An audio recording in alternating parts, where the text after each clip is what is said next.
Warning, the following content may cause long-suffering Jets fans to question their fandom. Viewer discretion is advised. Aaron Rodgers. Excuse me, Aaron Frogers. You are the biggest fraud walking God's green earth today in the world of sports. Week after week on this sports show, we continuously to tell nothing but the truth on how bad this football team has been throughout the entire 2024 NFL regular season this far. Your offense can't execute worth the shit.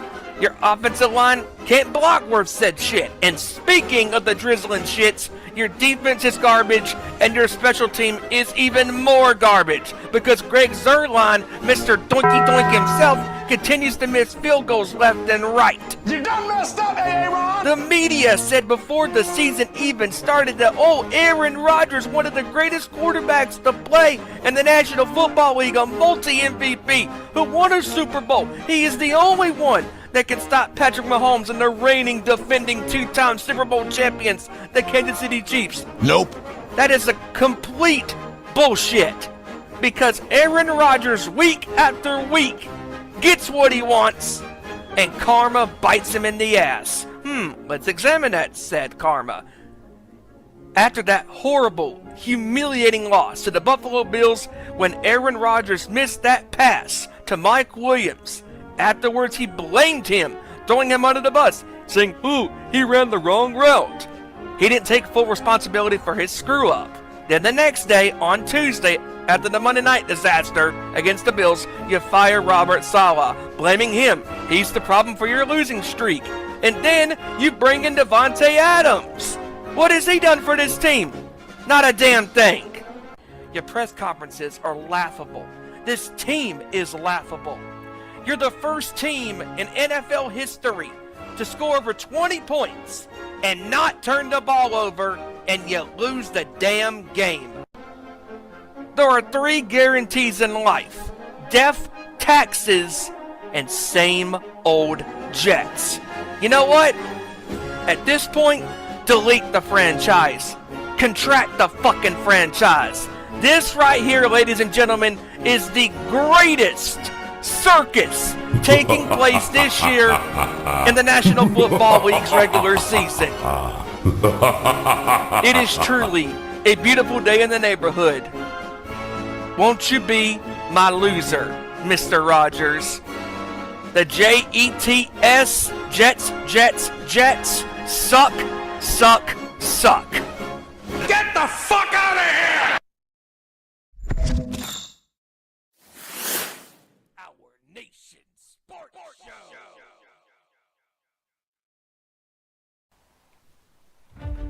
Tonight, on a Nation Sports Show, we break down Week 8 in the National Football League. Just when you thought the last couple of weeks during this year's NFL season couldn't get any more insane, Week 8 topped it. Some stunning upsets took place. Once again, more games went down to the final minutes.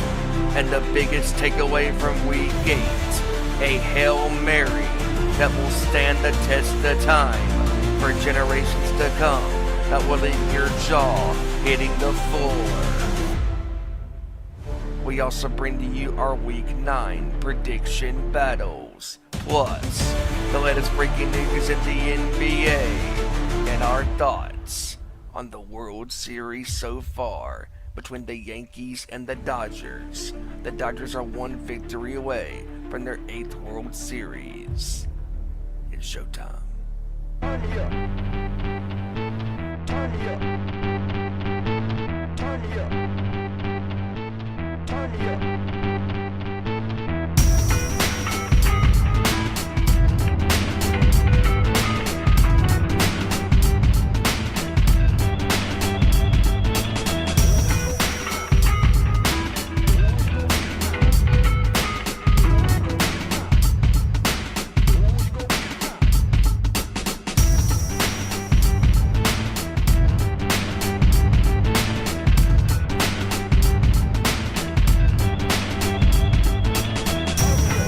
anchored up to the court, talking all that is sport, breaking down the latest news, scores, and more.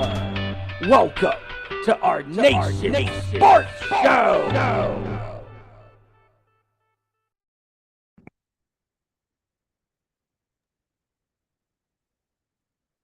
All right, ladies and gentlemen, we are live and it is so good to be back. It's been a couple weeks. I am glad to be back. Welcome to our Nation Sports Show. I am Ezra Vickery. We thank you guys for joining us today on a beautiful Tuesday. It is, of course, the Tuesday before Halloween. So before we begin, we want to wish everybody a happy and safe Halloween, whether you're trick-or-treating with your kids, your family, your friends, whether you're partying, just be safe. Please, if you're going to drink, please choose a designated driver or get an Uber, please. We want you to get home safe. Definitely, just be safe out there, especially with today's world being as crazy as it is. But have a great time. Enjoy this Thursday, or even if you celebrated this past Saturday during the weekend. I know a lot of parties happened this past weekend. I know because there was one 3 doors down from my house with a lot of, let's just say, questionable women's costumes, and we'll leave it at that. But it's a great Tuesday. We're here. I'm glad to be here. We got a lot to get into. Of course, we got week 8, which just wrapped up. We got week 9 coming up next. Predictions, of course. Our boy Hijacker Mike will not be on this week, but he will be back here in a couple weeks to join us live every single week from the start of the show, which is going to be awesome. Can't wait to have our boy joining us for the start of the show throughout. It's going to be great. But we have us 3, and of course Kevin Rory will be joining us a little bit later, so keep an eye on that. But of course, the ways you can interact with us are, of course, at Owen_Sports Show on good old Twitter/X, Facebook.com, Instagram.com, and YouTube.com/Our Nation Sports Show. That's where we are live now, ladies and gentlemen. If you're on the YouTube channel, like, subscribe, and share. We want to hear your comments. We want to hear your picks. We want to hear your suggestions. Anything you guys want to talk about. We're going to try to hit all 4 corners of the main sports world, including maybe some MMA, depending on news. We'll get and time, of course, but we'll get to that in just a few. But as we introduce our crew here, we got with us my man in the bottom corner of my screen, anyways, and that is, of course, JT Joey. No, I'm not on tour with NSYNC this year, but maybe next year, Thornton. What's going on, everybody? And before I do get my intro, I do want to give amazing props to the one, the only Stephen Wyand. Awesome fucking intro. That was teardrop perfection. I was almost rolling on the floor. You done messed up. Aaron caught me off guard, and that was fucking hysterical. I've been using that bit for years. That was absolutely grand intro. Awesome job there, sir. But what is going on, everybody? Hope everybody's having an amazing Tuesday. And we got the 3-headed monster, soon to be 4-headed monster, joining us tonight. Ready to talk some NFL, ready to talk some basketball that started up not too long ago, and the bitter end of baseball, which if the Dodgers win one more game, then baseball will be over. But we're here to break all of it down. So without further ado, let's do it.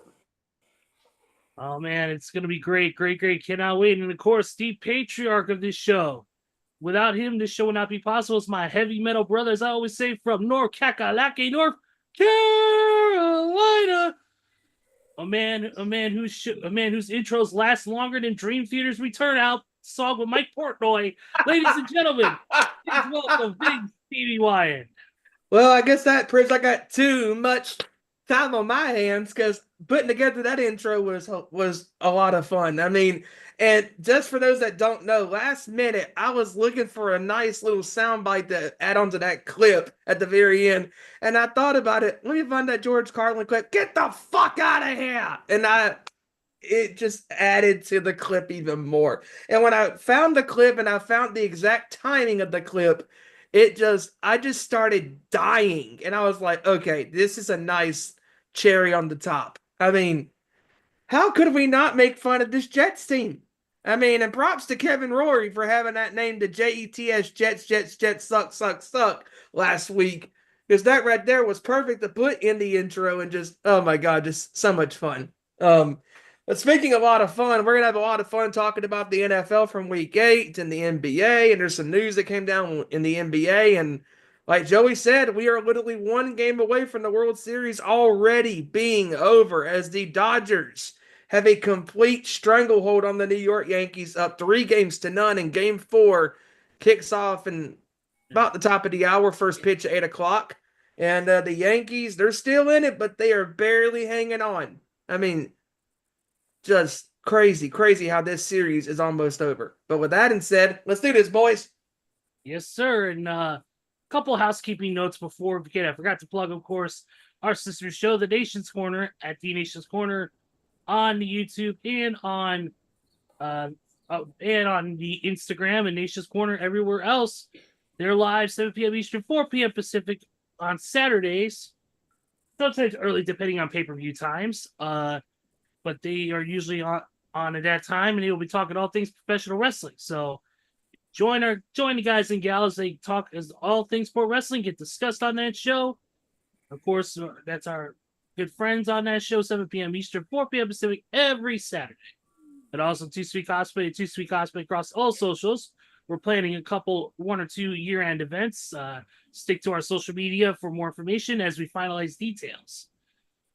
Before we begin, we obviously got to we're obviously pro wrestling fans, and I do want to take this time to send out some well wishes to 3 great talents out there who are currently dealing with health issues. The first one I want to point out is New Japan star, former tag team champ El Phantasmo. It was announced the other day that Phantasmo would be stepping away from the ring for a time being as he was dealing with the health concern. Well, ELP around Japanese time, I believe it was probably about maybe somewhere around 3 or 4 o'clock in the afternoon Japanese time, which is about midnight, stated that he was going to take a leave because they found a small tumor that was found to be cancerous. Luckily, though, it appears to be caught in time, and everything seems to be on the up and up. But for now, ELP is going to step away from the ring to get this all sorted and make sure that everything is 100% on the up and up. So, sending our best to ELP, and then of course, definitely want to send our best to El Hijo del Vikingo and of course the Ultimate Finesser, Chris Bay. Both guys were injured at the post Bound for Glory TNA Impact tapings past week. Vikingo suffered a knee injury. We don't know if it's the same knee that he just came back from, but he just came back from a knee injury himself, and unfortunately, it looks like he's going to be out again. He left on crutches and flew back to Mexico to get treatment by his specialists back there. And then Bay suffered a serious neck injury, had to be stretchered out and had to undergo emergency neck surgery. We don't know what the injury is. We don't know how long he's going to be out, but according to his statement that he put out today via TNA Wrestling social media, it's going to be long. It's going to be a long journey. So, and also props to WWE, to AEW, to TNA, and wrestlers all over the world, and each respective companies coming together and, contributing to the GoFund, for these wrestlers. I mean, it's crazy. I mean, how injuries in professional wrestling, they're bound to happen. I mean, there's people outside of the industry of wrestling that frown upon it. Ooh, it's fake. It's da-da-da. No. It may be predetermined on who's going to win and lose each match. But when you step between those ropes, anything can happen. Freak injuries and accidents can happen. So we send our best wishes to those respective wrestlers. Yeah, absolutely. They originally had a goal of $25,000 on Chris Bay's GoFundMe. They completely smashed that. And now they had a $45,000 goal, and I believe they're close to hitting that now. A lot of people donating, everybody from Chris Jericho to Donovan Dijak to Nick Nemeth, Matt Cardona, Cody Rhodes, everybody from all walks of life, from all different companies, showing their support for the Ultimate Finesser, one half of the former tag champs ABC. So, and a great talent and a great person too. I got the opportunity to meet Chris Bay a year or so ago, and he was a great guy. Great guy to talk to, very positive. So definitely we want to send our well wishes and prayers and positive thoughts to all 3 gentlemen, because especially, Chris Vikingo, who's one of the best talents on the planet, guy who is unbelievable. And then of course El Phantasmo ELP, who's really grown into his own as a competitor, uh a guy from British Columbia who moved to England, became one of the best junior heavyweights there, and then of course one of the best junior heavyweights and tag team wrestlers in New Japan. So definitely want to send our thoughts and positive vibes and prayers to everybody at that time as they deal with their respective issues. But let's get into it, guys. We got a lot to get into. Let's start off with some NBA news, and one of the biggest news is the Sixers were fined $100,000 for not disclosing for the comments on Joel Embiid's injury status, for his health status. It says right here that they were fined for that, for including by statements made by President of Basketball Operations Daryl Morey and head coach Nick Nurse that they were inconsistent with Joel Embiid's health status and in violation of the NBA's rules, including the league's player participation policy. It's crazy because, like as we all know, in every sport, you have to report, and say, hey, this is what's going on with these respective players, and if you don't do that, well, then you're going to pay a hefty fine, and Embiid, as we all know, as we all have talked about here on this show, that the injury bug has crept on him, during the regular season and more importantly the playoffs, because Embiid can't seem to get out of, can't advance to the conference finals. I mean, yeah, he's been to the semifinals, but he's never been to the conference finals, and he's an incredible talent, but even though it is the beginning of the regular season as of last week, you still have to do what you're supposed to do and report to these people and say, hey, this is what's going on. He's not going to be playing, insert injury. This is the reason why he's not playing. And this is completely on Philadelphia. And it wouldn't surprise me if this happens again. If it does, they could lose draft picks next year or in the next couple of years. Yeah, it's not a shock to me. It's or not a shock on effort, but it's crazy that they even thought about doing this and making inconsistent statements. You need to just come clean about it in public, Be honest. Be honest with the fans, be honest with the media, because that's what it's all about. If you're an honest person out there doing that, your fans are going to trust you, your fans are going to be with you. But if you're going to, it's especially makes the NBA look bad, and that's why the NBA has to step in and do things like that, because when they're making inconsistent statements about a star player's health status and it's not 100% factual, Mm-hmm. and then it makes the NBA look bad, like they're not doing their job. Exactly. So they had to step in and they had to say, hey, we're not going to tolerate this. So we're going to fine you $100,000, and next time the consequences will be even more severe. So this is your warning. So that's where that's at. Also, some unfortunate news in the world of the NBA, and that is that big injury. Utah's Jazz's Taylor Hendricks broke his leg, and it dislocated his ankle in the third quarter of their game against the Mavericks last night. Yeah, I heard about that this morning on Sports Talk Radio on Sirius XM. It's crazy how, not just in the NFL, but even in the NBA, there's been some freak injuries happening in the last week. Yeah, so we of course will wish him the best too as well. Yeah, it's an unfortunate freak accident there. Also too, Steph Curry will miss probably the next 2 games at least, dealing with an ankle issue. Yeah, because I think I saw something that he tweaked his ankle while trying to make a drive or something. Yeah, he was trying to make a drive, and his ankle didn't move a certain way, and he tweaked it. It doesn't look anything too serious. Probably like a small little tweak or sprain or a muscle thing, but he'll be fine. It seems like. So that's good for the Warriors. Let's see here. Also too, let's see here real quick. Also congratulations to Dwayne Wade. He got a statue made in his image as a tribute to him. That will be outside. That will be, I believe, will be outside the Miami Heat's home arena. Even though the statue looks absolutely nothing like him. Because trust me, I saw that statue and it looks nothing like I know. D-Wade. I know somebody took his face and he photoshopped it in the thing of Han Solo frozen in carbonite from Star Wars. Dang. So it's hilarious. Let's see.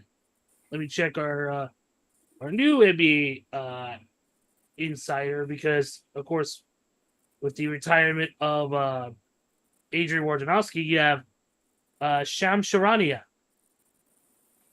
So, okay. Oh wow, here's something. Happened to see just now that NBA veteran Rudy Gay has decided to call it a career after 17 seasons. Ooh. Wow. Wow. Wow. I mean, he's Also, 38 years old. yep. I mean, played for 17 years, so it's a long career. Obviously, Rudy's best years were obviously that prime team with Zach Randolph and Mark Gasol and Mike Conley and Mayo, of the Grizzlies, and and Tony Allen had a great run and going to several NBA playoff appearances, including the Western Conference Finals. Yep. When they fell And to the Spurs. let's not forget the news that broke just literally the day after one of our sports show's own, Kevin Roy, called it. The announcement has been made that after the Lakers road trip, Bronny James is going to the G League. He called it. He called it. Yep. Also, too, Jay Huff, who's the 7-footer that's been really making a splash over in Memphis. His deal has been upgraded from a 2-way deal to a 4-year NBA contract because of his performance so far. He's averaging 13 points, 3.3 rebounds with 19 minutes total play, while shooting 57% from 3-point range. Wow. That's a nice little upgrade there. Yeah, it is. Because originally he's a center. He's a center who was on a 2-way deal, and then because of his performance, the Grizz decided to upgrade it to a 4-year standard NBA contract. Wow. Nice. And by the way, the official diagnosis. And by the way, the official diagnosis for Steph Curry is called a peroneal strain, which is what I have in my left foot. It's called peroneal tendonitis, which is different from what he has. Mine is a more chronic thing, where his will be able to be treated. So, but trust me, it's not fun. But another injury note and another freak accident in the world of the NBA, and that was James Wiseman of the Pacers. His Achilles tore. Oh yeah. So he's gonna be. So he got his surgery done at the hospital for special surgery in Indy, and more than likely he's gonna be out for at least up to a year. Yeah. Yeah, I think I saw that he is going to be out for at least the rest of this year. Probably, I would say about maybe half to 3/4 of next year too. Yeah. This is it's at least 9 months to a year to recover from a torn Achilles. Oh yeah. We can ask these football players about that. Oh yeah. Yep. Let's talk about this. Some WNBA news, and that is that Angel Reese has agreed to a multi-year endorsement contract extension with Reebok. With a signature shoe release coming in 2026, she's set to, because she, of course, she's the 6th active WNBA player with a signature shoe contract. Very nice. So very, very nice.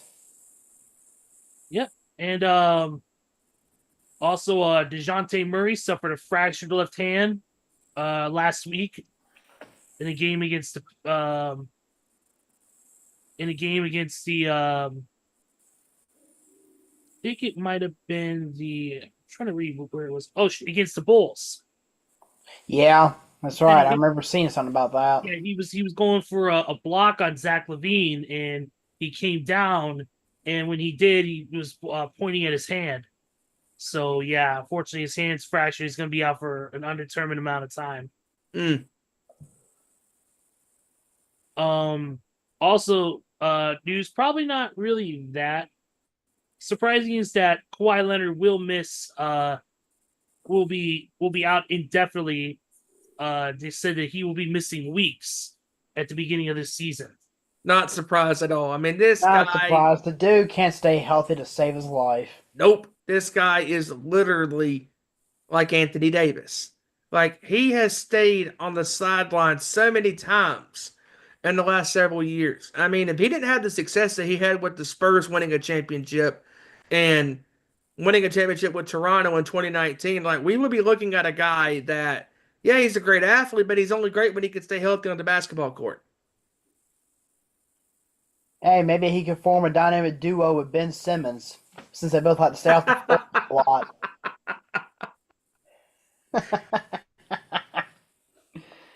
Just saying. Let's see here, and that's pretty much it for the world of the basketball world. I know, of course, there's several games on tonight. We got that. Of course, we got Dallas and Minnesota pregame. We got Denver, Brooklyn.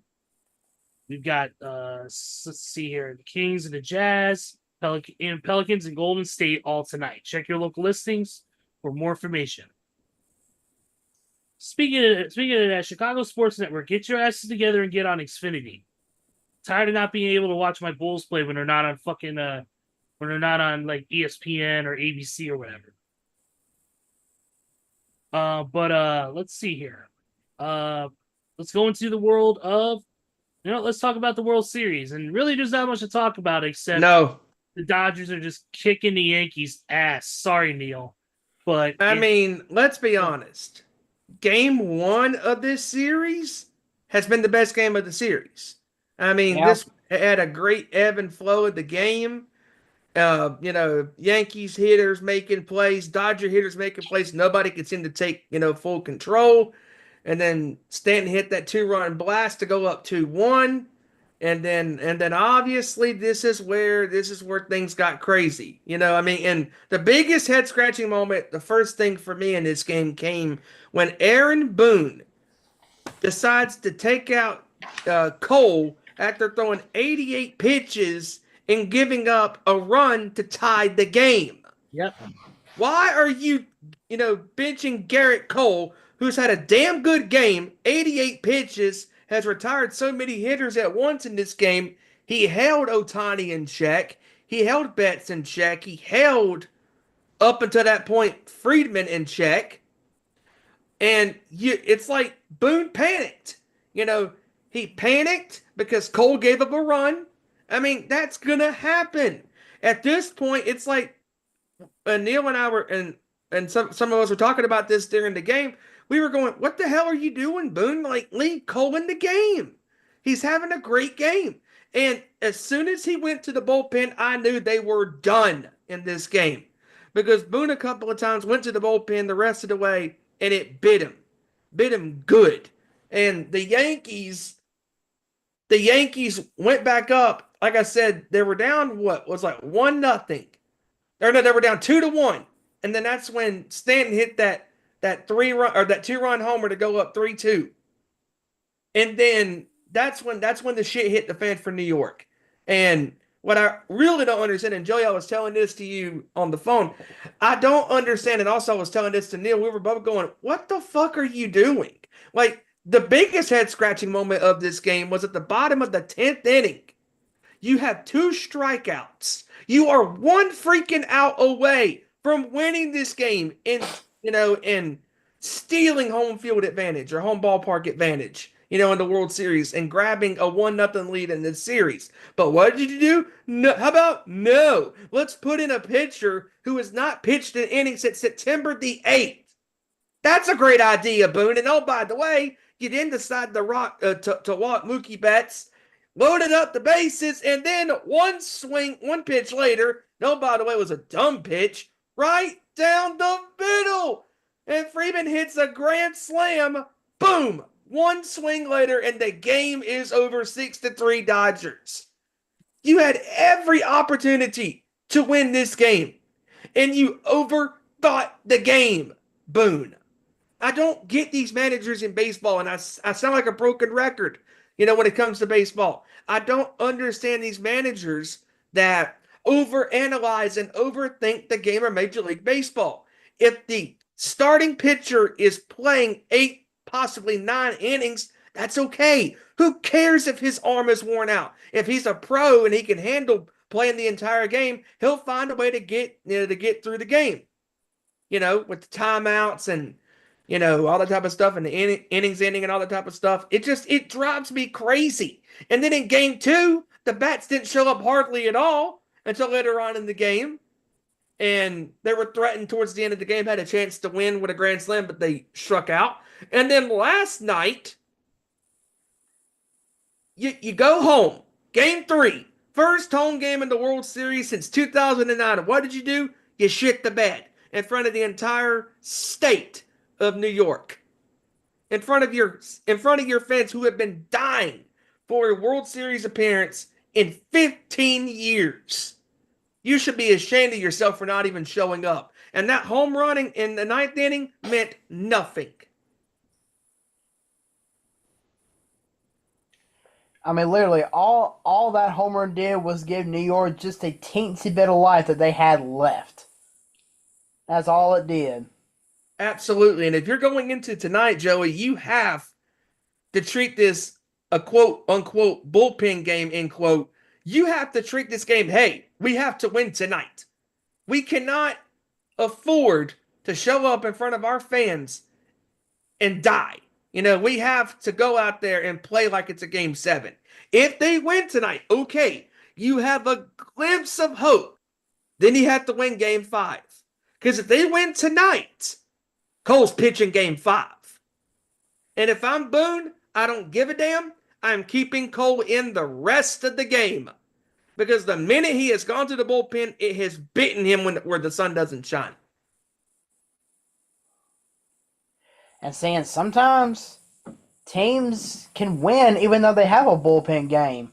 I mean, that's how the Braves won one of their games whenever they won the World Series back in 21. That's had right. A bullpen game. And sure enough, they went out and actually won.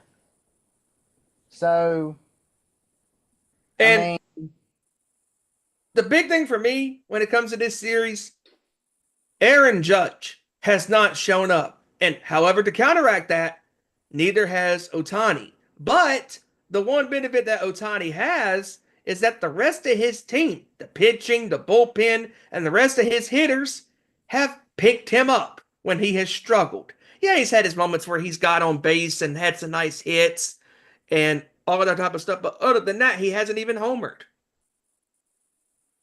no. Aaron Judge hasn't even bothered to show up like, hello, but Judge, are you ready to rise to the occasion? I guess not. Yeah, as a matter of fact, I just looked up the stats here, and so far, Aaron Judge in this series is 1 for 12. 1 out of 12 with 7 strikeouts. Not good. Not good. And you know what's bad? When I was listening to Cody Decker's show with Michelle Beadle today, and they were talking about how, we can walk away, get a snack, when Judge is at bat because he hasn't done nothing. Right? And it's true.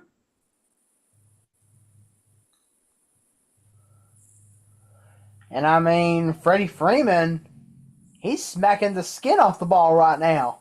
Give him the MVP if they win the night. He's the MVP. He's had a home run in every game of this World Series so far. Yep. Yeah, he's definitely got the hot bat for sure on that one. Yes, he does. All right, moving on from that to let's see here real quick. Of course, let's see what else is going on real quick in the other world of sports. let's see here. Oh,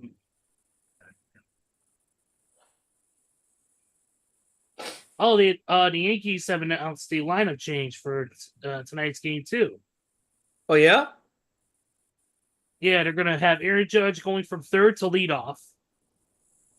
Hmm. Yep. Like that's gonna matter. And also to Giancarlo Stanton has been moved down from the cleanup spot to fifth, switching with Jazz Chisholm Jr. and Austin Wells was reinserted in the lineup after not starting in Game 3. Interesting. So, just a quick note there on that. Let's see here.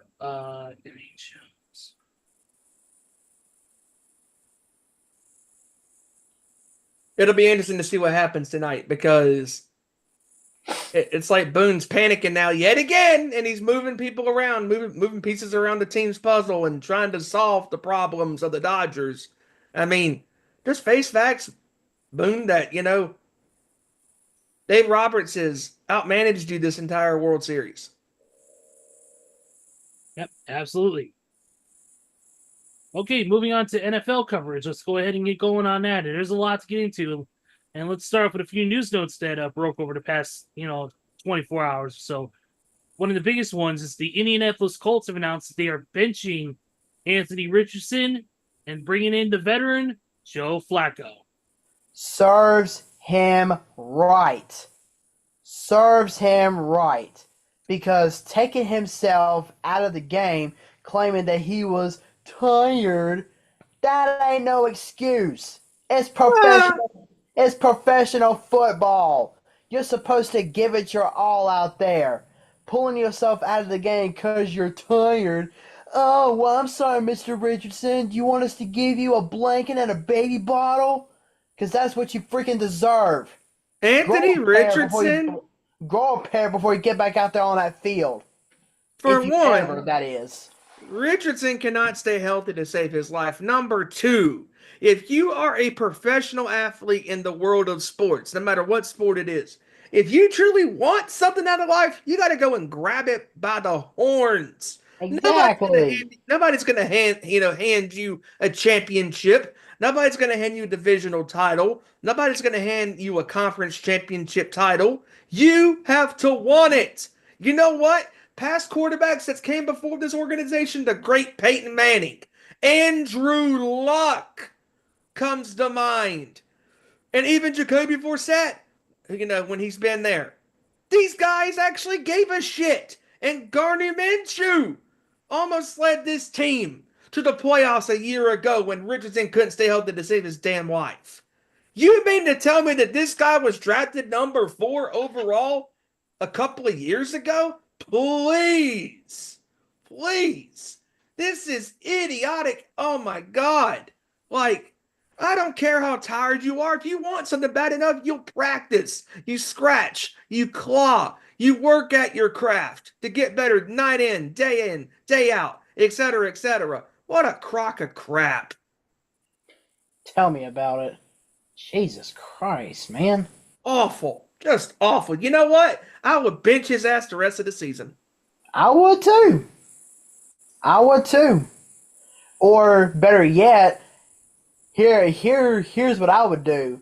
If he's so tired and the fact that he doesn't really want to go out and finish a game, I'd be like, okay, Mr. Richardson, here's what I'm gonna do for you. First off, I'm gonna bench your ass for the rest of the season, and second of all, while you're sitting on that bench, are you gonna be getting paid a single dime? No. Oh yeah, I would cut his pay. I would cut his pay big time. I would cut every single dime of it. I'd be like, if you don't want to go out there and help your team win and support your team, if you just want to sit on the bench, fine. But you ain't gonna get paid while doing it. Nope. That'll probably wake him up, but it's up to him. Yeah, exactly. Yeah, he needs to wake up on that. Let's see what else here. Oh yeah, Jameson Williams of the Detroit Lions was he is right now. Warren has been issued for his arrest for a concealed weapons charge.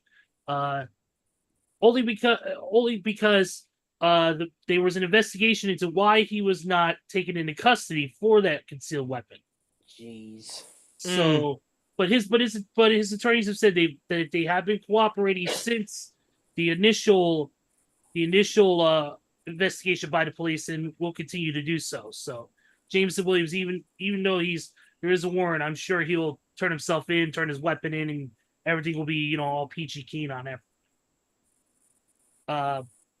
But also too, in the world of football, Stephon Diggs out for the season with a torn ACL. He is done.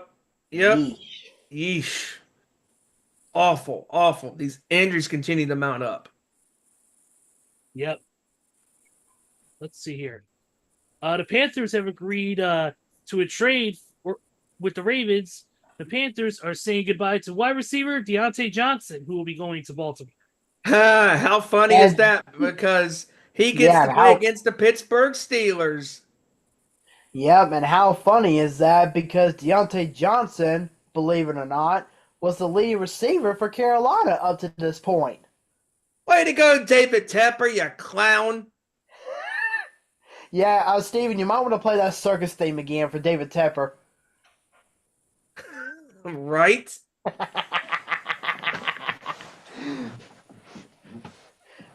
Yeah, and you also might want to play for Jerry Jones, too. Oh, yeah. Yeah, pretty much. Let's see here.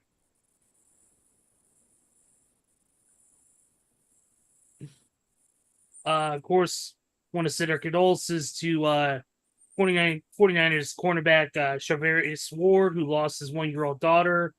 It was announced that she had passed away. Passing was sudden. So definitely want to send our condolences and our prayers to the entire Jarius Ward and the entire Ward family at this time. So sucks. Absolutely awful. Sucks.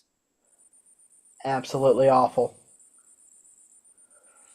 The Simpsons Fun Day football is coming to Monday Night Football on December 9th. God. Oh, God. Please, no. It'll be Bart in the Bengals versus Homer and the Cowboys. Oh, God. Of course, they had to do it with the Cowboys. They're America's team, remember? Yeah, losing. America's team? Huh. You mean America's embarrassment? Sure. Let's see here. Also, too, let's see injury. Let's see what else. Let's talk about Cowboys Vice President of Public Relations Tad Carper had to have surgery to remove 2 cancerous tumors. So best wishes to him. Deebo Samuel injured his ribs in this weekend's games and he is considered day-to-day. Well, like I was telling Steven during the pre-show, the 49ers, they need this week off. Yes, they do.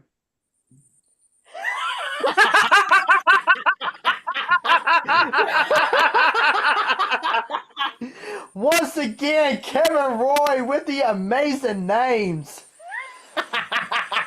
DD way out of the playoffs. And look at that picture in the background. That's awesome. Please, Joey, describe it for Steven. Dak Prescott's in the middle of a waste management garbage disposal. Yeah, he's Dak Prescott in the dumpster. Not just any dumpster, the Cowboys dumpster. There you go. There you go.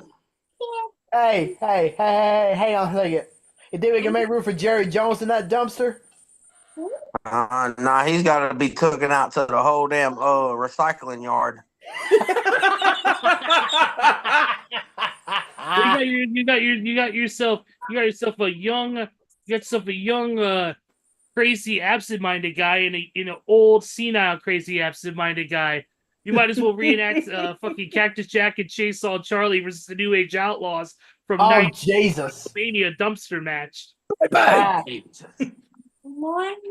got a cactus. I I got that son of a bitch. middle-aged. damn! Oh gosh, terrific. Oh, that's great. Oh man, Kevin. We were just covering some of the big notes, like Stephon Diggs out for the year, talking about obviously Travarius Ward losing his 1-year-old daughter suddenly. We talked about Anthony Richardson saying, "I'm tired." Where? Anthony Richardson getting benched for Joe Flacco. So we were getting a couple different things going on. So what are your thoughts on some of this stuff? We'll start off by Charvarius Ward, man. I hate that for a little girl. That's as a dad, that's a tough pill to swallow, man. My thoughts and prayers are out for him, most definitely.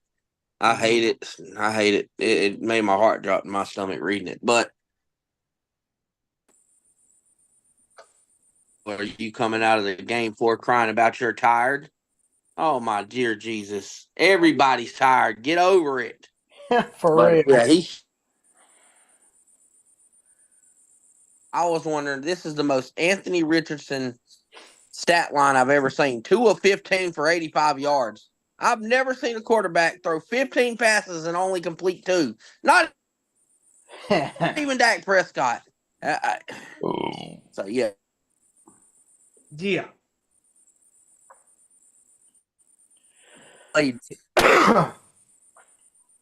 He makes Bo Nix look good. Yeah. He But makes Bryce. that's what the Colts He get makes for- Bryce Young look like he's Tom Brady. Yep. That's what the trying to take a chance on a guy who literally only has like 16 collegiate starts. That Yeah, and I remember seeing experience to be in the NFL. Yeah, and I remember seeing something right before this year even started. They were doing like this whole fantasy football thing, like they always do at the beginning of each NFL season, and they were going down to stats as far as who's going to put up the best stats for quarterbacks. These Sports Center fools had Anthony Richardson in the top 5, beating the likes of Patrick Mahomes, Joe Burrow, Lamar Jackson. I mean, what in the living world? They even had him over C.J. Stroud. Come on. And I was like, come on now. They had Anthony Richardson at number 4. Number 4 behind... See, I'm trying to remember who the other quarterbacks were. They had him behind Aaron Rodgers, which we all know how that's going so far. Yeah. Let's see. Oh, yeah, actually, you know what? I think they had Lamar Jackson at like number 2. But still, I mean, Anthony Richardson, number 4 overall? Please. Oh, I'm so tired. Okay, I'll go to the bench. I'll warm me up a baby bottle and get you a nice baby blanket. How about them apples? Oh Lord have mercy. Let's of course, some other news. Jordan Love suffered a groin injury in this weekend's games. He's probably gonna be out for a little bit, so we'll see what happens. They're saying as of right now, he is considered day to day. So it's a day by day process for Jordan Love. We'll see. So we'll see how that goes. Yeah. Also too, let's see here. Myles Garrett came in with a freaking unbelievable outfit. He came in dressed as Arnold Schwarzenegger from Terminator 2. Oh God. including with Boy. including with a full head mask that looks like half the face is Terminator, half the face is Arnold. And he had on the leather jacket, the boots. The only thing he was missing was the motorcycle. Hey, no, that don't beat the number 1 outfit of the week though. The number 1 Halloween outfit of the week was Dak Prescott coming to the stadium dressed up like a professional quarterback.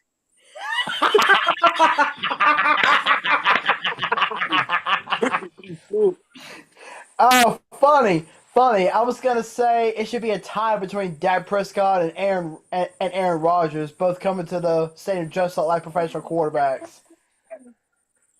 And now here, wearing the uniforms of the professional quarterbacks, Dak Prescott and Karen Rodgers. The only difference is Aaron Rodgers' suit comes with like 10 excuses in the packet. My head coach, my play caller, my receivers, my Oh, offensive line, my foot, my toe, my retreat, my darkness retreat. What else? Exactly, and My offensive line. Oh, and here's a bonus: none of those 10 excuses are about himself. It's about everybody else but him. Perfect. I was talking to one of my coworkers at work the other day, and he's a big New York Jets fan, and he was like, I stuck up behind him. He was like, "Your Jets are absolute garbage." And he was like, "Yeah, I've been seeing some comments saying that Aaron Rodgers was talking about being in darkness or something like that." And he said, "Yeah, I saw some comments saying that Aaron Rodgers, the only light that Aaron Rodgers is gonna have, or the only light the Jets are gonna have, is when Aaron Rodgers finally decides to retire." And I was like, "Damn." Mm. And that may be the only light they do get because, I mean, come on. Aaron Rodgers, I get it. You're coming off an injury. You probably going to be a little bit rusty in the first couple of weeks coming off a torn Achilles, which is never easy. But yet, you bring Alan Lazard, your best friend or one of your best friends from the Packers, to the Jets, and then you convince Woody Johnson to pull off a trade to bring your other best friend from Green Bay, Devontae Adams, to the green and white. What do you do with both of your receivers out there on the field? Nothing. You're not getting them involved. So I mean, what was the point of bringing him in if you're just going to keep losing and sucking all over the field? I mean, this Jets Seriously, team you might is just want to stick a fork in this franchise because they're cooked. this Jets team is not going to the playoffs. And like Kevin has said, like Joey has said, I've said, you've said, Ezra, we've all said on this show, this Jets team is not to be trusted because it's up to them to prove, their worth, during this season. And they have had so many times where their defensive, tactics have bitten them in the ass, and their offensive line can't block. Their defensive backs can't cover. The offense can't execute a 2-minute drill. I mean, and their kicking game is so bad. I mean, Greg, Mr. Doinks a lot zero line strikes again. Yeah, about this Jets team, I figured Aaron Rodgers wasn't going to be that. I watched him in Green Bay that last year. He absolutely sucked. I just think he needs to go ahead and retire. And I'll tell you how much of a joke this is. They fired Robert Saleh. Robert Saleh took 2 weeks off football, went on vacation, came back, signed with the Green Bay Packers, and won a game before the New York Jets did. That is sad. And then you got the Jets out there losing to the Patriots without their number one guy, quarterback, who we've already seen that Patriots team with Jacoby Brissett. Drake May played half a quarter and went out with a concussion, and then Jacoby Brissett beat them guys. They might would have got blown out if Drake May had played. Jesus Christ. For real. This Jets team is atrocious. The defense is atrocious. The offense is atrocious. The line is atrocious. The whole city of New York is atrocious in every sport right now. I mean, good God, don't get me started on the Yankees being down, about to get swept. Don't get me started on the damn Giants. Don't get me started on the Knicks losing by damn 36 to the Celtics on opening night. Yeah. The whole state of New York is in trouble. Yeah, and for and real. Daniel Jones last that night. damn black darkness for the Jets just traveled throughout all of them. Exactly. As a matter of fact, real quick, I think the only franchise that even has a shot to even put New York back on the sports map is the NHL's New York Rangers. Yeah. And that's really saying something. That is saying something. I mean, this Jets team is in so disarray. I mean, finger pointing, this is the problem, that's the problem, blah, blah, blah, blah, blah. I mean, Aaron Rodgers, week after week, continues to give us content on this sports show. and we thank him very much. I mean, oh my God. I mean, his press conference on Sunday afternoon was atrocious. I mean, and not only that, but the stat that blew me away was the Jets are the first team in NFL history to have over 20 points in a game, hold their opponents to 250 yards or less, and they still lose the game, and they also didn't turn the ball over. The stat line on that, 750 wins, 1 loss. The 1 loss is, of course, who could it be? The Jets. Of course it's the Jets. I mean, this team finds ways to lose in such excruciating fashions. I mean, Greg Zuerlein doinking off both uprights against the Bills. Greg Zuerlein missing a usual Greg automatic leg, kick against the Broncos. Him missing another kick in that game. I mean, Aaron Rodgers getting sacked multiple times. His offensive line can't block. Rodgers doesn't have the most of that touch anymore. Because, I mean, of course, he's 40 years old. He's not the same old Aaron Rodgers. He's just an older Aaron Rodgers. I mean, Father Time, as we all know, folks, is undefeated in the world of sports. And unfortunately, I think Father Time and the sport of football has passed Aaron Rodgers by. And he needs to realize it. Other than the 1 to 2 decent years that the Jets have had between up to now and 2012, the Jets have been living in infamy ever since the famous butt fumble.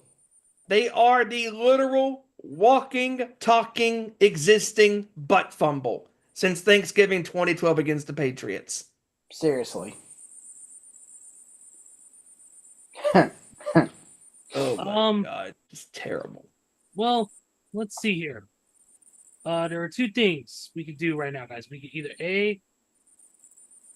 actually, I think the main thing we could do right now is actually go through the score predictions, because that's going to take at least 20 to 25 minutes of the show, and I know Kevin's time is limited, so let's go ahead and let's get going. Joey, I think you ready whenever you are, my friend. I'll read off. Oh yeah. But let's see, real quick. Mr. Kevin Roy, for I believe the first time this year, actually turned out to be our winner for week number 8, finishing 12-4. Awesome job there. Awesome. Me and Hijacker finished tied for second with respectable 11-5 records. Yep. Steven, you were 1 game behind at 10-6. And Ezra rounding up the field, finishing right at 500 with finishing 8-8. But hey, that's better than the Carolina Panthers and the Dallas Cowboys. So Yep. at least you got that going for you. I'd like to thank the Academy for this award-winning performance. I'd also like to thank Dak Prescott for being the absolute drizzling shits. Hey, I'd like to thank the one team that finally didn't let me down for the first time ever, and that's the Cleveland Browns. Yes, they finally scored over 16 points. Yes, and they got a W, like I predicted. Upset alert. See, a blind squirrel finds a nut every once in a while. Yep. Yeah. And you know what? It was so funny. Let me say this real quick before we do the prediction battle. Listening to Jameis Winston in the post game, he is just naturally a damn clown by what he says. It is so funny.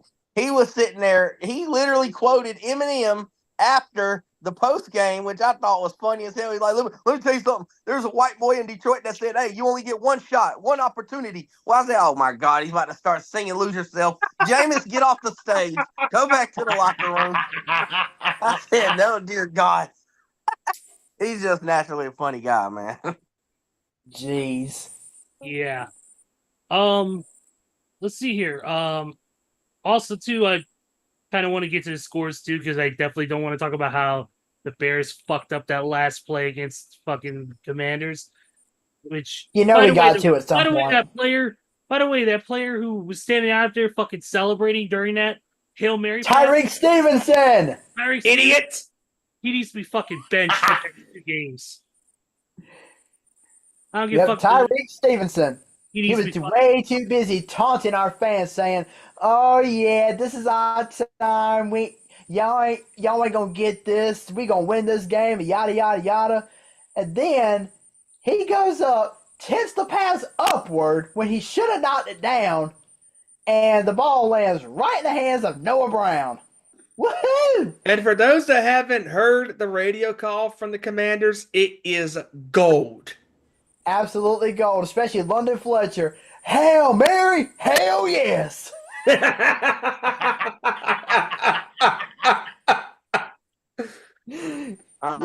boy. I don't want to throw. I don't want to throw salt in the wound, though, Ezra. But as good as we talk about, it was from Jaden Daniels, and he's good. That ain't normally how Hail Marys work. Hail Marys are normally the result of piss poor defense at the end, instead and not knocking the ball down instead of quarterback and receiver play. That was more of a football god saying "fuck you" for taunting. Get the ball up.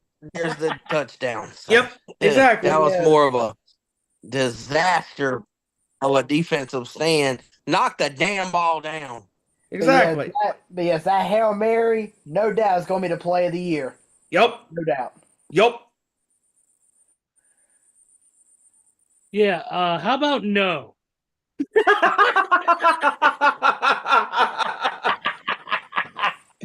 Yeah, how about no? Speaking of, the first game of the week is the Thursday night game. Oh And God. In this case, how about no offense from the Jets as they take on the Texans?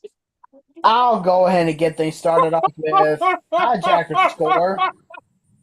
And believe it or not, I don't know what kind of drugs Hijacker is on right now, but he's actually got the Jets beating the Texans. What the? He's got the Jets beating the Texans 19-14. But I'll go ahead and get things started off for us. Give me the Texans in an absolute. Oh, actually, you know what? Give me the Texans freaking outright, 27-6. Huh. Give me Houston to beat up on the Jets, Jets, sucking once again. Give me Houston 31-17.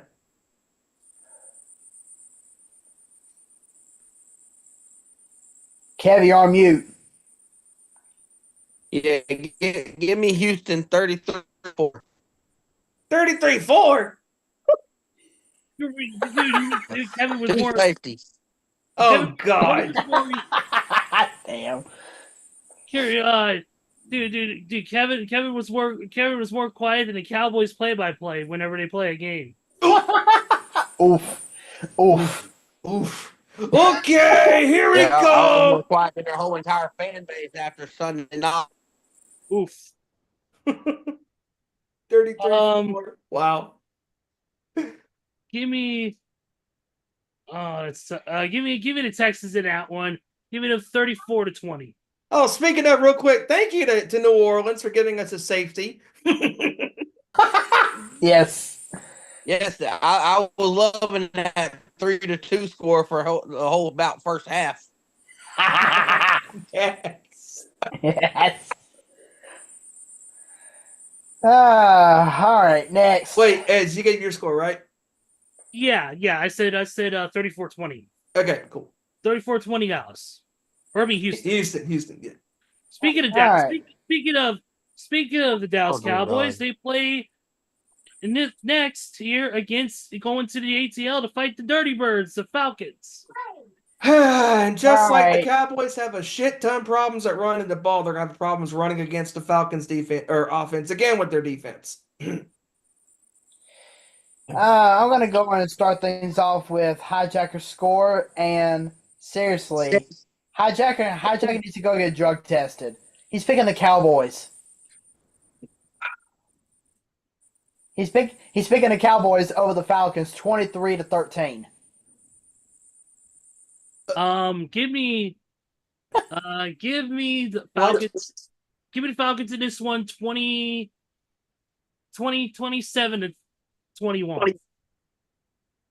Yeah, give me Atlanta. Give me Atlanta 28-20.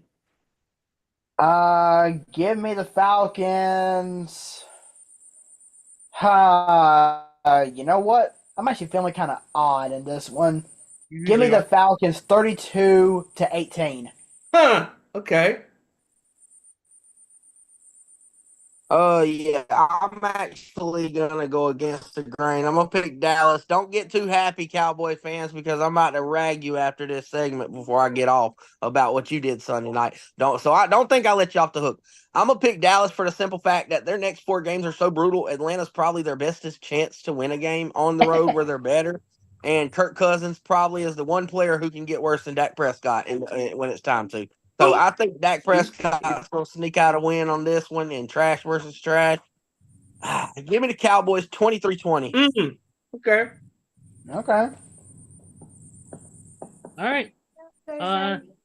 Next one is going to be the Denver Broncos going to Baltimore to take on the Ravens, and I will start this one. Give me the Ravens in this one, 31-13. I'm going to follow suit because the Ravens are pissed off and mad about it. Pissed off and mad about it. Give me Baltimore 34-17. Hijackers picking Baltimore in this one, 35-17. I'm gonna follow suit, and you know what? I'm gonna go almost Hijackers score, 35-16. Ravens. Go ahead, Kev. Give me Baltimore 31-10. All right. Next, is the Dolphins taking on the Bills. Give me the Bills. Give me the Bills outright. Tua is back on the field for Miami, but they still couldn't beat Arizona on their home field. Josh Allen is playing unbelievable football right now that he has a true number one wideout with Amari Cooper. So give me the Buffalo Bills outright. Let's go 34 to, you know what, 34-17. Give me almost the same score, 31-17 Buffalo. Same score as Steven, actually, 31-17 Buffalo. All right, and Hijacker, real quick, is picking the Bills 28-17.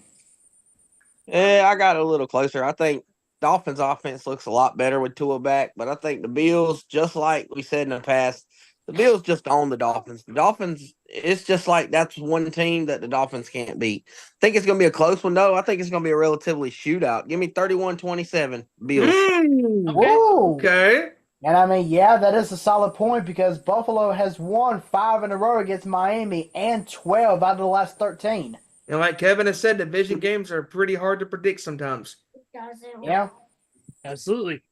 And then, of course, unlike the one where Kevin said it'd be closer, hopefully this one for Kevin, it'll just be a complete, utter massacre. It is the Saints taking on the Panthers. Oh, dear Oh, God. dear God. Oh, dumpster fire alert. Dumpster fire alert. You know what? We got to pick a winner for this one. So I'm going to go and start this one off. Give me the Saints because I'm sorry, but I just cannot pick the Panthers right now. I'm probably never going to pick the Panthers for the rest of the year because they just suck that bad. Give me the Saints 10-9. Give me New Orleans in a boring game, 14-10. Ooh. Let's see. Hijacker is picking the Saints over the Panthers 17-14. That's the exact same score I had in my head, 17-14. Ah, Mind you, I didn't even look at Hijackers. I don't even remember any of Hijackers' scores. Yeah, I'm going to Saints 13-12. Let me guess. Let me guess. The Panthers are gonna pull a Titus O'Neil. It's gonna be 2 touchdowns with 2 missed kicks. Yes. 2 touchdowns and 2 missed points. Their kicker ends up falling down, hurting his shin, and he can't kick the rest of the game. So it's a bunch of failed 2-point conversions. Because you gotta think. Because you gotta think here. Well, for those of you who don't know, what I mean by that reference is quickly is Titus O'Neil in Madden cannot kick field goals in Madden. He cannot kick field goals and he cannot kick Must to figure out that damn difficult ass kicking meter. he couldn't figure that. Yeah, he couldn't figure that out. He even said one time in a match against Seth Rollins, he goes, "You're gonna have to run the ball on me. My kicking game is non-existent."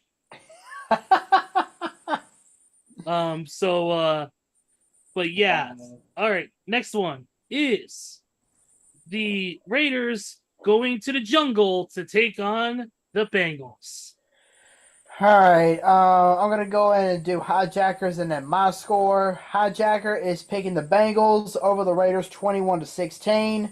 And despite them being winless at home this year, which is kind of hard to believe, It's very hard to believe. I got to go with Cincinnati. I mean, Cincinnati has the far better team than Vegas right now.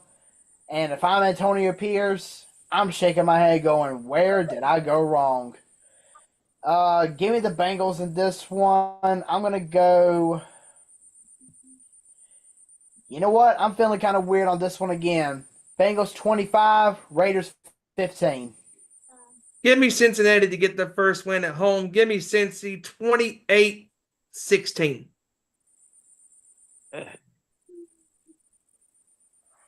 Yeah, I'm gonna go with Cincinnati. Like you said, if Antonio Pierce asking where did it go wrong, well, I'll tell you what, Mark Davis knows where it went wrong. It started with that ugly ass bowl haircut he got. That's where it started at wrong, and it moved to the rest of the team. But no, give me Cincinnati 25-18. Oh, okay. Give me Cincinnati in this one. Yeah, give me Cincinnati in this one. I'm trying to hear. Give me Cincinnati in this one. 20. You know, it's gonna be score 27-23, or no, 27-13. And the reason why I say that is because if you add the numbers together, it's 40, and Joe Burrow's gonna finish his story just like Cody Rhodes did at WrestleMania. Whoa! I knew it was coming. I knew it was coming. Real quick, shout out here in the chat. What's going on, William?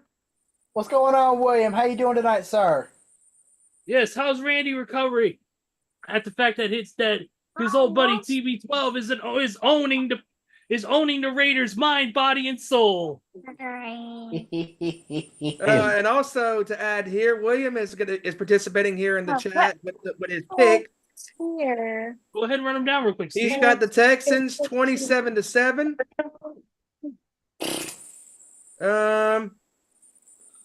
24-10 Atlanta. Shitbirds 34-7. Shitbirds 34-17. Bills 30-14. Saints 3-0. Oh my gosh. 24-17 Cincinnati. And that's where we're at right now. Cool. Yep. Real quick, I just want to say right now, I've got my phone thing here as I'm reading the scores. I'm also keeping an eye on NXT.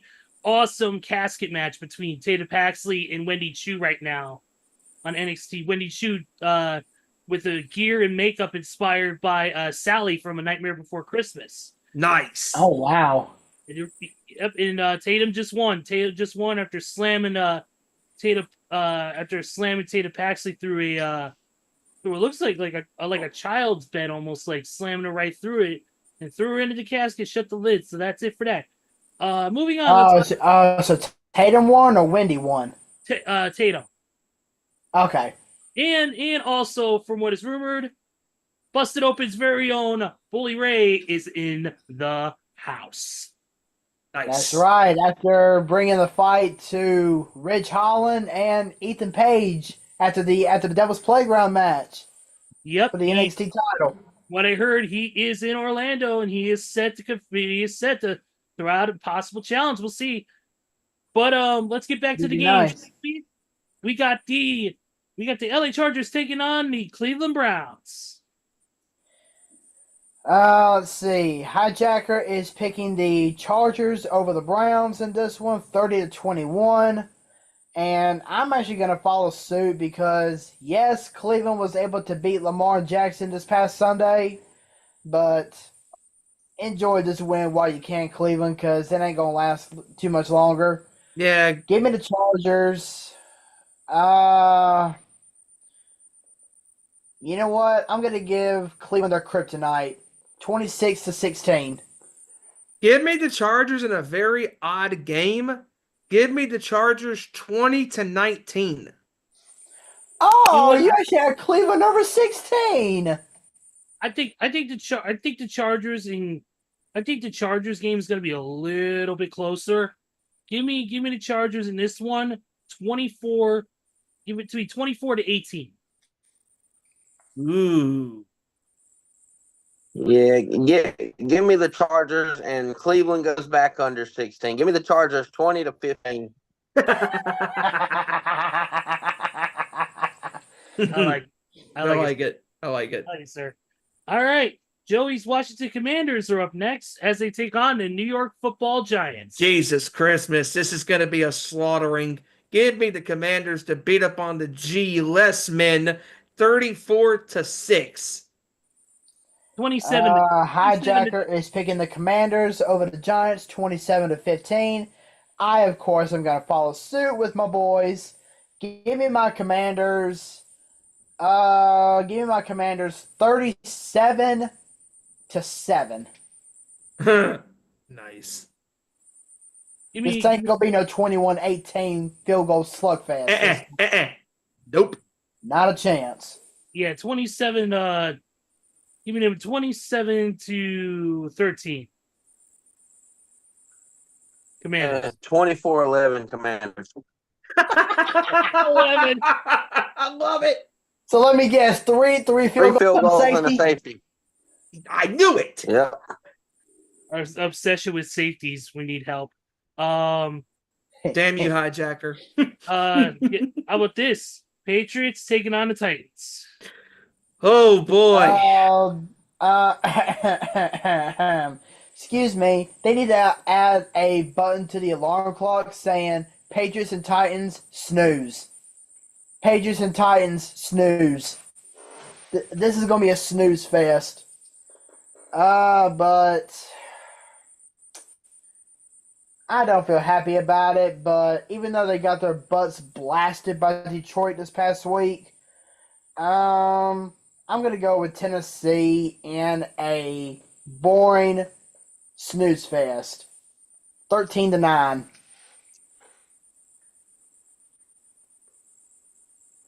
Give me. Who did you pick in this one, Joey? The Titans.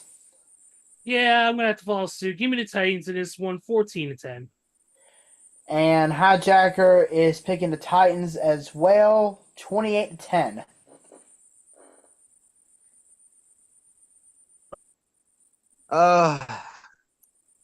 This is one of them games that should have been sent and been played in London, where the loser doesn't get to come back to America. So, Trust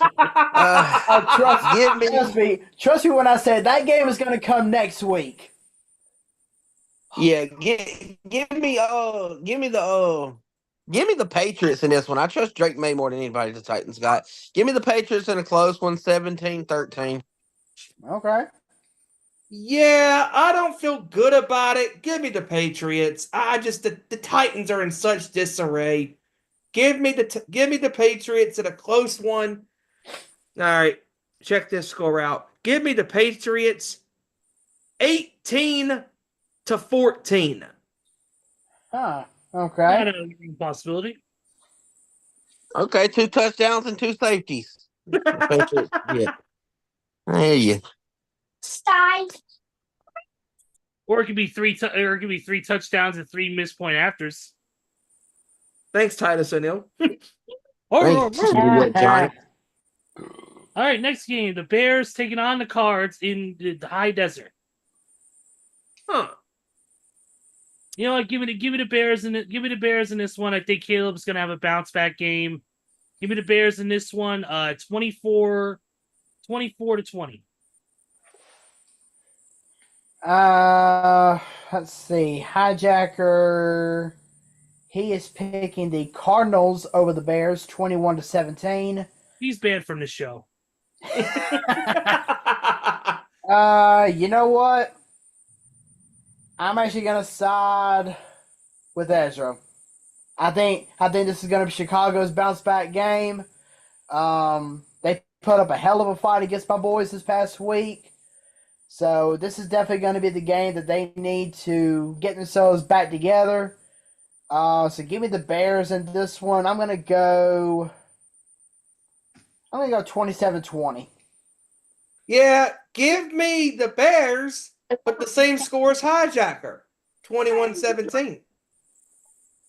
Yeah, I'm gonna go with Hijacker on this one. I think Arizona's gonna squeeze it out the last second, 27-24. Oh, and I got a side note too. Chicago, you know what you get. Look, don't take this personal, Ezra. But when you line a fat guy at fullback and try to give him the damn football and fuck up people's parlay because they can't even bet on the fat fullback to get the damn touchdown, whoever number 67 was couldn't even receive the damn football, fumbled at the 1 yard line, and screwed my parlay up because I had was it DeAndre Swift for an anytime touchdown. Thank you for screwing that up. Swear. That was a swift kick to the ass. You put a cupcake at fullback and try to give him the damn ball. I swear, bro, you always have the worst luck when it comes to your parlays. Jesus Christ, put the cupcake to run the damn ball instead of just be normal and run with your damn running back. I got it. Christ. Shit. He didn't even grab the ball. It hit him in his big fat gut and just bounced around. Craig Sutherland's not the only one who doinks it. Oh, that's funny. I didn't realize Albert Hainsworth and Lindell White were out there. No, that would be Eddie Lacy and Ezekiel Elliott.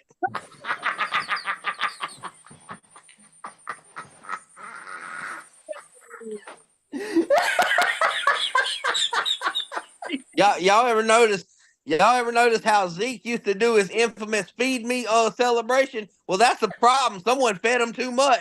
The hell is he? Right back, feed me more? Someone fed him too much. He's the size of Albert Hainsworth. Donate his Probably eating all that metal from the Salvation Army kettle. Yeah, donate his food portions to the Salvation Army. That would break his heart if you'd have to donate his barbecue. Oh, that's freaking brutal. Oh man. All right, moving on here. We got next game is going to be the game of the week, and that is Jacksonville at Philly. Fuck you. Yeah, I actually kind of forgot. They flexed this game out of Sunday Night Football. I forgot about that. But regardless, give me the Eagles. I hate to see the Eagles stay a half a game behind us in the NFC East, but come on. It's Jacksonville. Who also I want to point out real quick that their star was that Jacksonville's number one wideout, Brian Thomas Jr. is out 2 to 4 weeks, and Christian Kirk is out for the rest of the season. Oh dang! So, with that being said, give me the Eagles, 27-5. Oh yeah, give me Philadelphia. They got a better quarterback. They got a better couple of receivers and all that type of stuff. Unlike Jacksonville, give me Philadelphia 28-14. I don't feel good about Philadelphia whatsoever. I don't feel good about Jacksonville, but give me the one with the better running back, and I'm going with Saquon Barkley healthy. Give me the Eagles in the hands of Saquon Barkley, rushes over 100, gets about $150. Give me the Eagles in a close one, though, 24-21. Oh, okay. All right, looks like oh, here we go. Yeah. Sorry, parent came in the room. Um Good. let's see. Let me find my score stuff again because kind of took it away from there. I'm gonna go with Philly as well. Give me Philly in this one, 28 to 14. Ha! Same score. Yeah. Haha. Nice. Next game is an NFC North showdown. Detroit versus Green Bay at Lambeau. Now Ooh. this is the true game of the week, or at least according to Fox. But oh, you know what? I didn't read Hijacker's score from the Philly Jacksonville game. 1 second. It doesn't. Let's It see. doesn't matter what his score is. But Hijacker picked the Eagles 35-10. And for this game, he's picking Detroit over Green Bay 27-17. And I'm actually going to side with Hijacker because Jordan Love, he's facing a groin issue right now. So chances are he may play, but or chances are he may not play. But if he does play, he's not going to be at 100% against his Nope. Detroit defense. Nope. So give me the Lions in this one to pull it out on the road. I'm going to go 34-24. Yeah, give me give me Detroit to pull away from Green Bay because I mean Jordan Love with a groin injury, like that's gonna, even if he did play, his offensive, capabilities are gonna be diminished by the groin injury. But give me Detroit to pull away. Give me Detroit 31-17. Ah, yeah, this is gonna be a tough one because, of course, it's a divisional game, and last year Green Bay had Detroit's number on Thanksgiving, whatnot. But I'm gonna roll with Detroit because whether Jordan Love is healthy or not, Jordan Love is getting closer and closer to being a Dak Prescott with all these damn interceptions. Hell, he struggled against the damn Jaguars before he got hurt. So give me the Lions, who was a more complete team, better defense. The Lions put up 52 points and only had 80 yards passing. For Jesus Christ. If you That's can do that scary. with your special teams and defense and running, they're going to run all over Green Bay. But give me in a close one and make it interesting because it's a divisional game. Give me Detroit 30-23. Okay, I could see that. Okay, yeah, I can too. Yeah, give me Detroit in this one. It's gonna be I give it 28-23.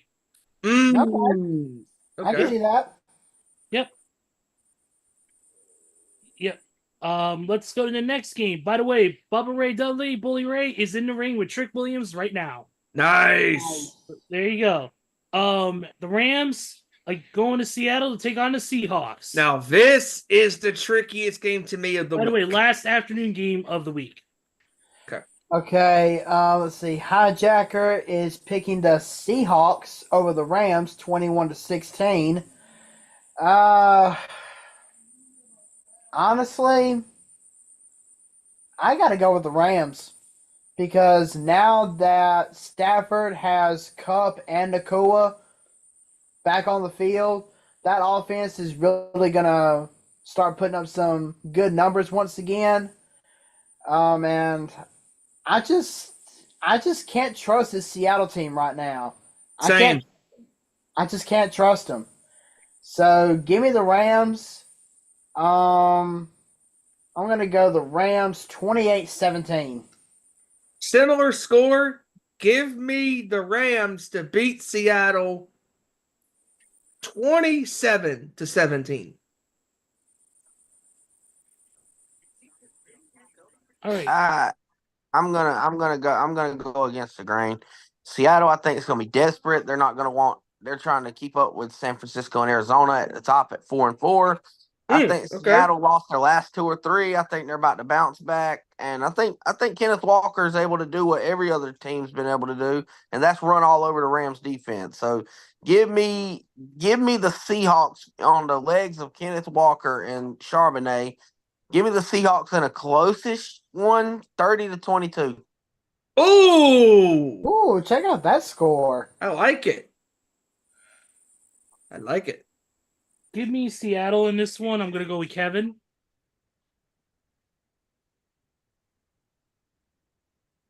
Give me Seattle in this one. 17. Give it to me Seattle in this one. 18 gonna be 18-13. It's gonna be a close game. Sunday Very- night football, guys, is gonna be different one. The Joe Flacco led Indianapolis Colts taking on the Minnesota Vikings. Hey, here we go. A rematch for one of the biggest comebacks on earth. Oh yeah, that's right. As a matter of fact, it was the biggest comeback. Yeah, it was the biggest comebacks, but Minnesota, they've lost 2 games in a row after starting 5-0. This is going to be their bounce back game. Give me the Vikings. Sorry, Flacco. I mean, you can do a lot of things, but sometimes you can't guide a team to victory. And that's going to be the case this Sunday night. Give me the Vikings. I'm going to go 30-14. I think the Colts are going to make it a little interesting with Flacco, but I think Minnesota is going to do just enough to pull this out as a victory. Give me Minnesota in a close one, 27-23 over the Colts. And actually, I'm going to change my score. I'm going to give the Colts 21 to the Vikings 30. Okay. And I think Hijacker's picking the Vikings 31-24.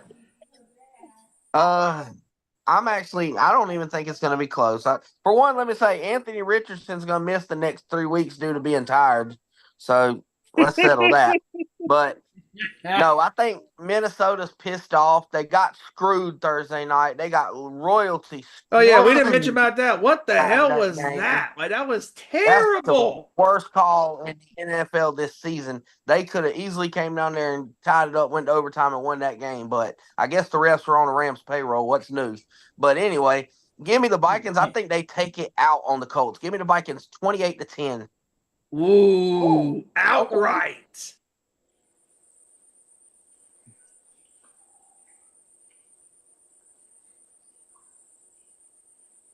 It All sounded right. like the Dallas Cowboys fan base for a minute right there. But Ezra, what about your score? Give me oh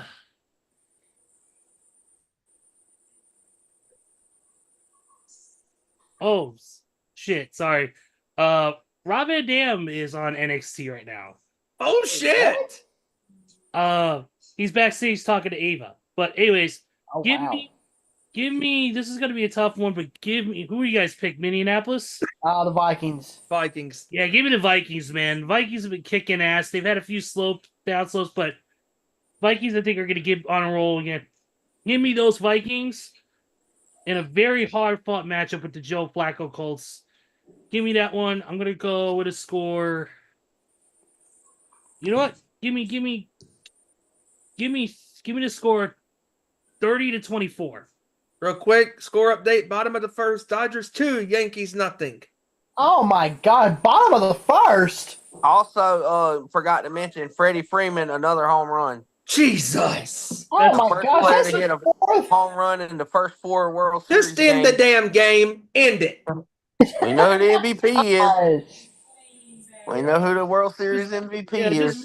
just ring the bell. Ding ding ding. End this. Throw Yeah. in the damn towel.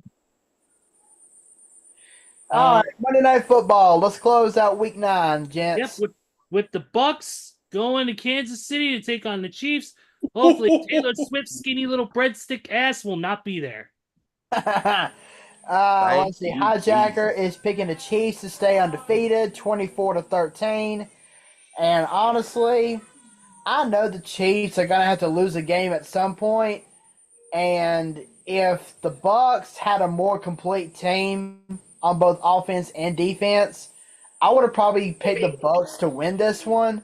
But with Mike Evans out, Chris Godwin out, the Bucks run game having some struggles, Baker Mayfield trying to find his footing.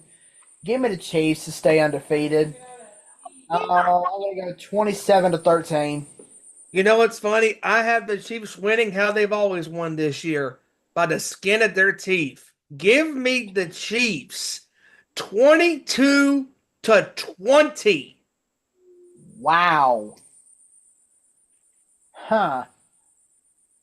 I've got a low lower scoring affair. I think both defenses are it's gonna be a defensive battle. And tell me where you heard this before. I believe Mahomes throws another interception for the 8th or 9th straight game. Jesus Christ.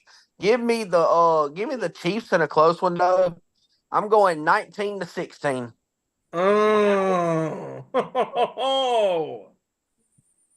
Give me the Chiefs in this one. Give me the Chiefs in this one, like you said, close one. But I think it's going to be field goal close. 27-24. Okay. All right, gents, that'll do it for week 9. And just a quick little breaking news update concerning the ECW show coming up with NXT. There's one name that is confirmed to be there, and it will be the return of the Queen of Extreme herself, Francine? Wow. He will be in attendance. And also, for that show, there has been a match announced from the mouth of GM Ava Rain herself. It's going to be Jada Parker against Lola Vice in a hardcore match with a special guest referee. Ooh, that's going to be interesting. Hardcore match. I heard him say that Halloween Havoc. I think that special guest referee should be Mick Foley, but who am I? Actually, I think it's going to be a female. I don't think it's going to be Francine. Wait, what's up, Kev? Somebody else. I got a little bit of side note news for the NBA right now. What's going on? The Western Conference Finals rematch with the Timberwolves and Mavs. Not going to the plan for the Mavs. Anthony Edwards at the end of the first quarter has 24 points. Holy hell! In one quarter on 8 of 10 shooting, 6 of 8 for 3. He's on pace for 96 points, ladies and gentlemen. Oh my God! He gets 24 points. And Edwards is on fire. Oh wow! Somebody's about to get their ass handed to them. Let's see. This news broke about right at 40 minutes ago. The Minnesota Vikings have acquired left tackle Cam Robinson in a trade with the Jacksonville Jaguars. Interesting.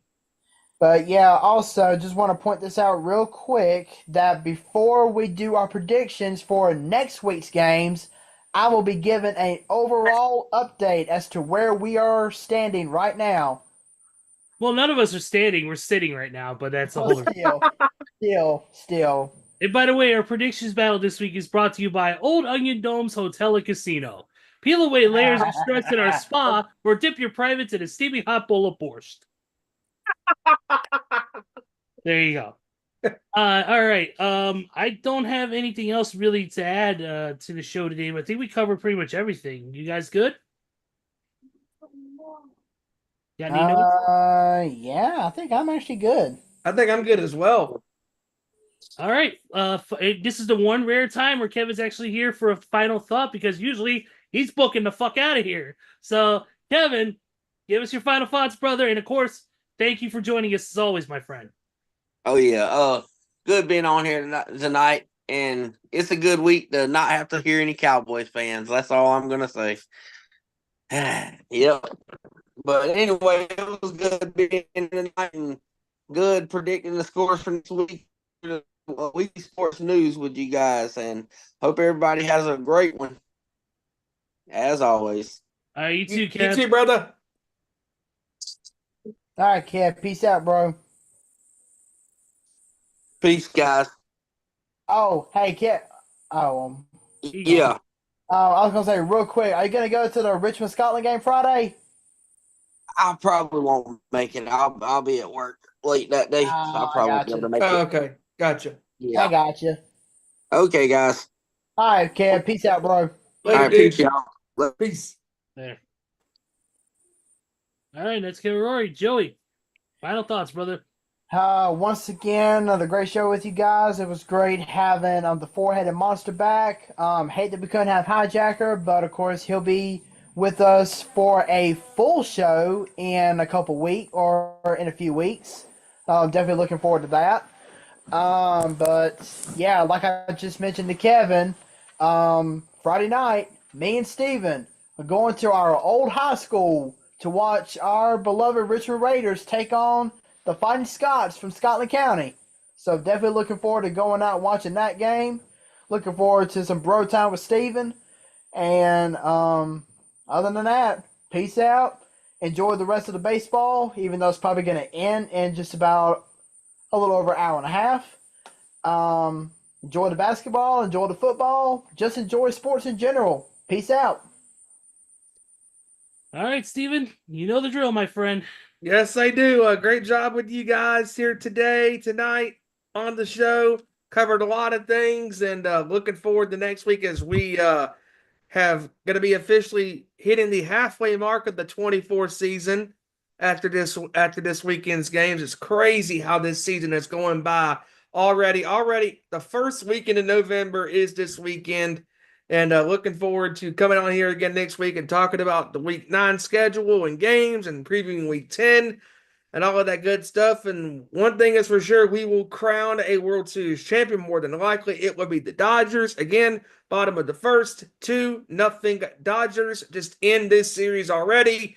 And crazy how Anthony Edwards, 24 points at the end of that first quarter, 8 of 10 shooting for the T-Wolves against the Mavericks. And you can follow us on Twitter or X at Owen_Sports Show, Facebook.com/Nation Sports Show, Instagram.com/ON Sports Show, and where we are live on most Tuesdays at 7 p.m. Eastern, 6 Central, 4 p.m. Pacific at YouTube.com/Our Nation Sports Show. Be sure to like, share, subscribe, all of that good stuff to your family, your friends that love the world of sports as much as we do. And we also love some professional wrestling. RASSLIN, that's wrestling. Right. The Nation's Corner on Twitter at Nation's Corner, Facebook at Nation's Corner, and YouTube at The Nation's Corner, where they are live on Saturdays at 7 p.m. Eastern, 6 Central, 4 p.m. Pacific. And with that being said, Ezra, wrap us up, my friend. All right, guys. Thank you so much. Thank you to all, of course, the crew here. As always, thank you to everybody watching this live or on demand. We appreciate the support as always. We thank you guys, for all these great years. We're going to continue to keep going, to keep rocking and rolling. Our picks next week are going to be great. We can't wait to do them as well. Obviously, we'll be covering all sorts of sports news. We'll find out if we have new World Series champions by next week. We'll find out if we have some other updates going on in the world in the NFL, in the NBA, MMA, everything in between. So once again, thank you guys for joining us tonight. And for Kevin Rory, for Joey Fortin, for Randy Garin, and for Steve Wyand, and for everybody in the Sports Show Nation, I am Ezra Vickery. We will see you all next week with another great edition of our Nation Sports Show. Take care, everybody. Have a great week. See you next time. And one more thing for everybody. Happy Halloween. And hopefully the fright won't make you shiver with anticipation. Rocky Horror. Yeah. I also want to say happy Halloween to everyone. I forgot to mention that. Yes, absolutely. Happy Halloween, everybody. Enjoy your time. Be safe. And we'll catch you all next week. Peace out.